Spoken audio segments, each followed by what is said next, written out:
सुबह उठने के बाद स्लीप गैप मेथड यूज करो। स्लीप गैप मेथड कि आपने पहला रिवीजन और जो दूसरा रिवीजन है, पहला रिवीजन आपने आते ही मान लिया और दूसरा रिवीजन आप एक स्लीप के बाद मार रहे हो, या तो आपने एक नैप ले ली उसके बाद, या फिर आप पूरी रात की नींद ले रहे हो उसके बाद आपने दूसरा रिवीजन मार लिया। दूसरा रिवीजन मारने का तरीका क्या होता है, ये मैंने आपको बहुत बार बता रखा है कि आपको ये नहीं कि आपने उठाए नोट्स और ऐसे पढ़ना शुरू कर दिया कि हाँ ठीक है ये था ये था ये था, नहीं।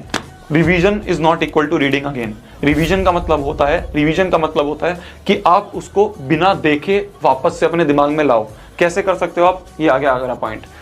समराइज करो फ्लो चार्ट्स में, ठीक है। कैसे, मान लो आपको क्वाड्रिलेटरल्स पढ़ाया गया था, तो आपने क्या करा, एक पन्ना ले लिया ऐसे, ठीक है, और इस पन्ने में आपने लिखना शुरू कर दिया कि क्वाड्रिलेटरल की ये डेफिनेशन थी, ये मैंने लिख दी। फिर क्वाड्रिलेटरल के सर ने मेरे को टाइप्स बताए थे कि दो टाइप होते हैं, एक होता है ट्रेपीजियम, एक होता है पैरेललोग्राम। फिर पैरेललोग्राम को उन्होंने बताया कि रेक्टेंगल होता है, रोम्बस होता है, स्क्वायर होता है। फिर उसके बाद इन तीनों की मेरे को डेफिनेशन बताई। तो आपने क्या करा, जितना भी आपको पढ़ाया गया था उसको आपने फ्लो चार्ट में रफ में बना लिया, समराइज कर लिया। तो इससे क्या होगा, आपके दिमाग में ना और चीजें बैठेगी, आप अपने आप कनेक्ट करना शुरू कर दोगे कि इस चैप्टर में पहले ये करा, फिर ये करा, फिर ये करा, फिर ये करा। अब आपके दिमाग में वो चीज बैठ चुकी है, अब आपको वो चीज कंठस्थ हो चुकी है, अब वो आपके दिमाग से नहीं जाएगी बहुत लॉन्ग टर्म तक, ठीक है। ये होता है बेस्ट तरीका किसी भी चीज को लॉन्ग टर्म तक याद करने का।